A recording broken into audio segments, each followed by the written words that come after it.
Hello, today we're going to go over another property of continuous functions. This one is called the intermediate value theorem.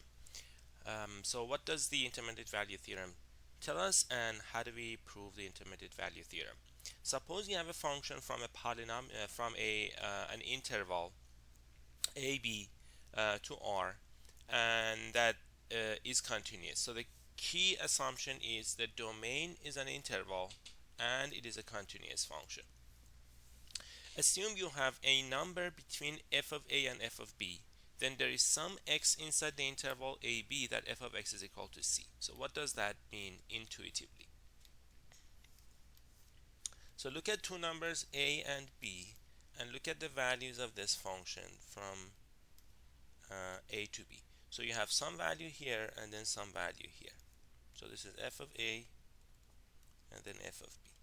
What this theorem tells us, the intermediate value theorem, is that if you take some c between f of a and f of b, any c in between them, and you draw a horizontal line, there's going to be some x value, and perhaps more than one x value, but at least one x value, that f of x is equal to c. In other words, there is no hole inside the graph of the function. Again, the key assumption is the function is continuous and the domain is an interval. So that's a very important assumption. Now, how do we prove this one? This one, if you were to write down the actual proof, it's going to be quite time consuming, and there's like a lot of details that you have to check. So I'm going to instead tell you the main ideas of the proof. So here's the idea of the proof. We are going to pinpoint where the root would have to be. So I'm gonna look at the interval from a to b, and let's say this is your graph, and these are the functional values. So you have f of a and f of b, and then you have also some c in here. So what we're going to do is, we know that's f of a and f of b, c is between f of a and f of b. Let's for now assume that c is greater than f of a and less than f of b. What I'm going to do is I'm going to shrink the interval until we get to the point c. So what does that mean, to shrink the interval? I'm going to take the interval from a to b and divide it into two pieces. So I'm going to divide it into half. So this would be my first point. So I'm going to call this maybe a1. a1 would be the average of a and b. So this would be my first point. Now, then I look at the f of a1. If I look at f of a1, then I get some value. And then I realize that, well, the value of c is between f of a1. This c is between f of a1 and f of a. f of a1 is larger than c. So then I realize, okay, so since I'm looking for the root, I would have to look at the interval from a to a1, and even though there may be a solution in the interval from a1 to a, I can essentially ignore this interval. Then I'm going to do the same thing to the second interval. So I'm going to take the interval from a to a1 and I'm going to divide it into two pieces. So I'll divide that into two pieces and I will get another interval. So let's call that a2. And then I'll look at f of a2. So now I know c is between f of a and f of a2. So I know I will have to ignore this portion also and look for the solution in the interval a to a2. Then we'll do the same thing again. So we'll divide this one into two pieces, f of a3. This also happens to be above that. And then we'll look at f of a4. f of a4 is going to be less. So c is between f of a and f of a3. Then I will get c between f of a4 and f of a3, etc. So in general, and some of these inequalities might be equal. If you could have c's between f of a and f of b, and they could be equal. But as soon as you get some equality, then you're done. So you can actually ignore those. So let's see what's going on here. Now we came up with these intervals. The initial interval was AB. The next interval was from A to A1. The next interval was from A to A2. The next interval was from A to A3. The next one, as you see, the intervals are getting smaller, etc. So then invoke the nested interval theorem.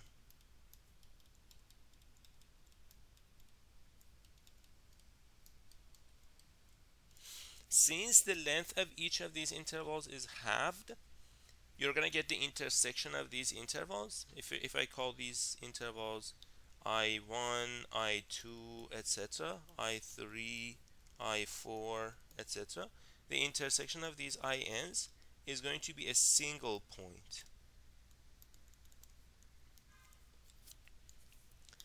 And I know that this single point, f of that point, is going to have to be c, and that's the part that needs to be proved. But the reason is I know these f of ai's is going to approach c, and f of x naught is the only point inside all of these. So then show that f of x naught is in fact c. So there is some details to finish up the proof. That's why I called it the sketch of the proof. A sketch of the proof. But that's the idea. It's kind of like also an algorithmic. It gives you an algorithm for how to find the proof, but it is not a complete proof. Okay, so now let's look at a couple of applications of this in some examples. The first one is something we proved early on in the class, which was if you take a positive number, the square root of that positive number exists. So that's the first thing. So let's get started with that. Given every positive real number c, prove that there is a positive real number x for which x squared is equal to c.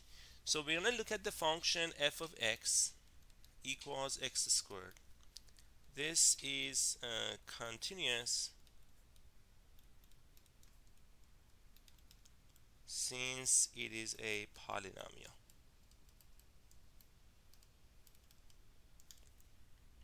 Now that we know this is a continuous function, if I find a functional value more than c and a functional value less than c, then I can show that the value c is going to be obtained. So now f of 0 is 0, which is less than c.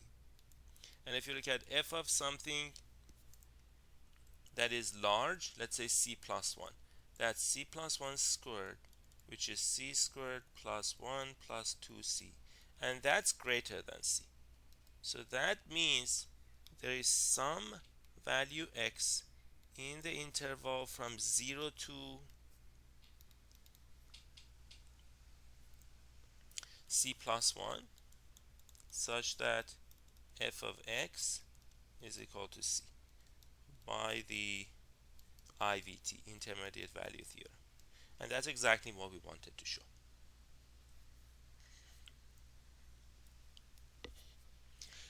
So in order to show an equation has a root, you need to find something, you need to take one side of that as the function and find something that is larger than the value on the right and something that is less than the value on the left, on the right.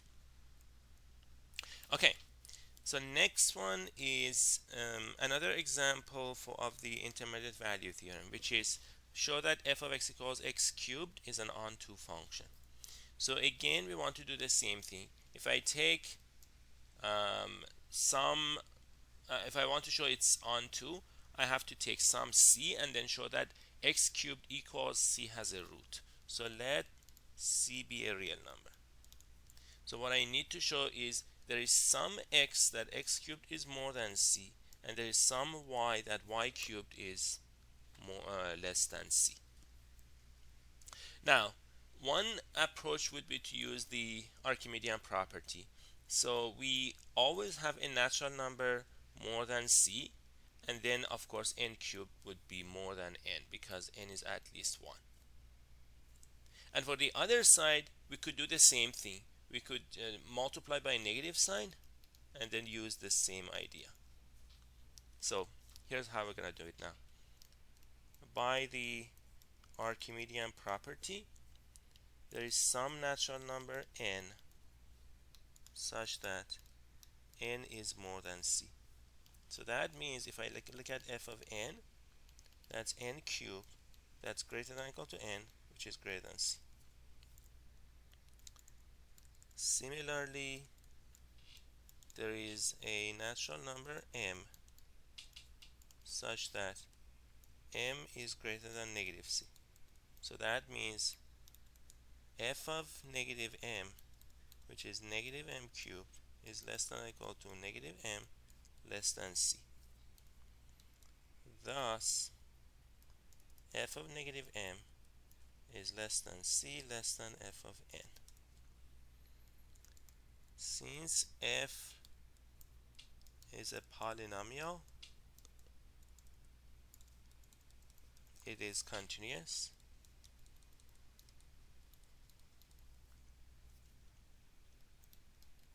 So we can invoke the intermediate value theorem.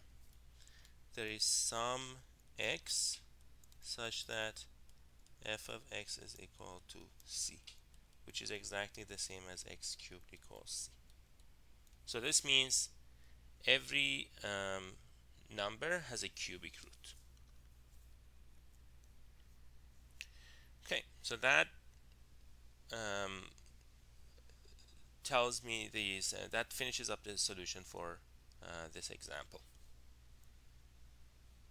Okay, one of the interesting consequences of the intermediate value theorem is that if you take an interval and look at the image of a continuous function whose domain is that interval, then the image would always be an interval. And it kind of makes sense because we know there's no hole. We know that because it's a continuous function, if you look at the domain is an interval, because it's a continuous function, there cannot be any hole, which means it would have to be connected. The whole thing would have to be connected. So it would have to be an interval. It could be a finite interval, it could be an open interval, closed interval, or it could be an unbounded interval. It could be a bounded interval or an unbounded interval. Okay, so we're going to actually prove this one. So how do we do this? We are going to look at f of I, and we're going to look at the supremum of this and infimum of this. What would be the interval? It would be from the infimum to the supremum. Notice that the supremum and infimum could be infinity and negative infinity. So let a be the supremum of f of I and b be the infimum of f of I.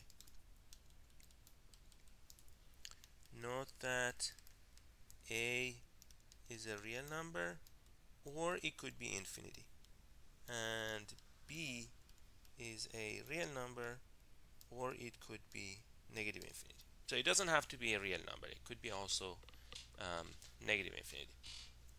Now, we claim that f of I is inside b to a, or it could be closed.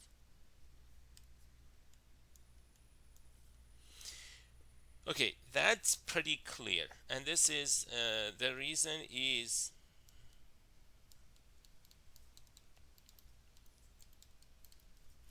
if x is in I, then f of x is greater than or equal to the infimum, because infimum is always is a lower bound, so it's greater than or equal to infimum of f of a, which is b, and f of x is less than or equal to the supremum of f of I, which is a. So that means f of I is inside the interval from b to a. Now we also show that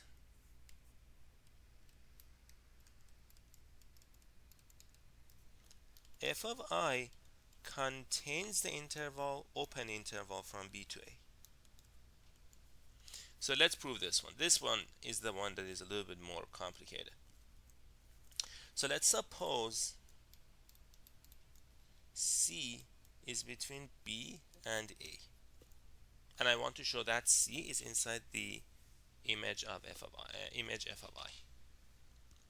Now C is more than the infimum, so since C is not a lower bound of f of I, there is some, let's call it x1 in I, such that C is more than f of x1. Similarly, there is some x2 in I, such that f of x2 is more than C. But watch what happens here.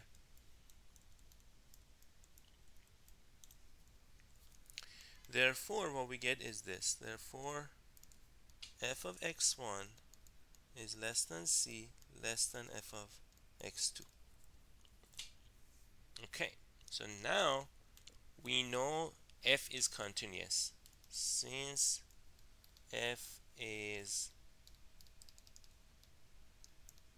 continuous and its domain is an interval, there is some x inside the interval such that f of x is equal to C. And this one follows from the intermediate value theorem. Therefore, C is in f of I. So let's step back and see what we did.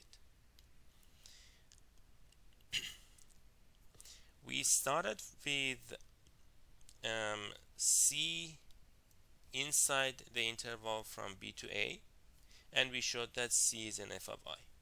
Therefore, the interval from B to A is inside f of I. So to summarize, the interval from B to A is inside f of I, and that's inside the interval, closed interval from B to A.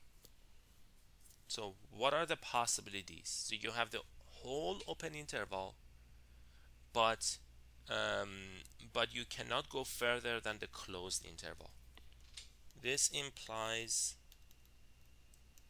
the only possibilities are f of I is B comma A, or B comma closed A, or closed A comma open A, closed B comma open A, or closed B comma closed A. So because it's an open interval, it contains the open interval, so the only option, the only changes could be on the endpoints. So either it has both of the endpoints, or it has neither of the endpoints, or it has one of them.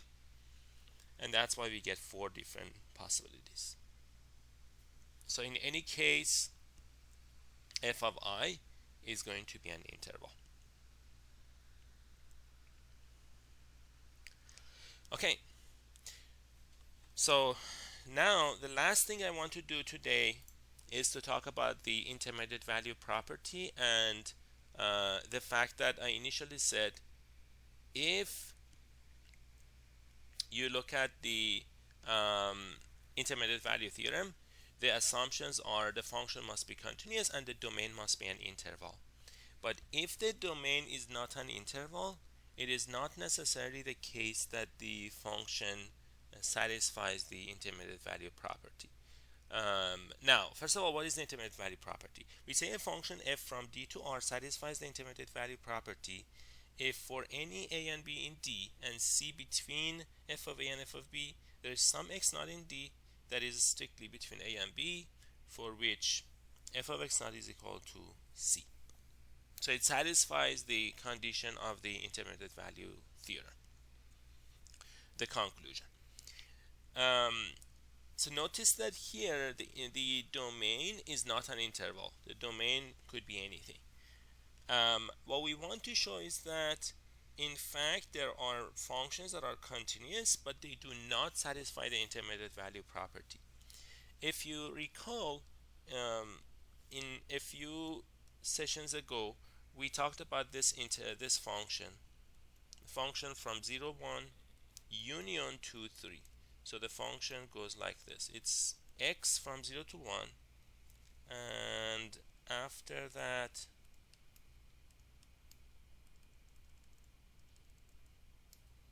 it is x plus 1. So this is the function. We talked about why this function is continuous even though there's a gap. However, this function does not satisfy the intermediate value property. Why? Because there is a value of the function that is 1. There is also a value that is 3, but there is no value that is 2. So if you look at f of 1, that's 1, 2, and f of 2, that is 3.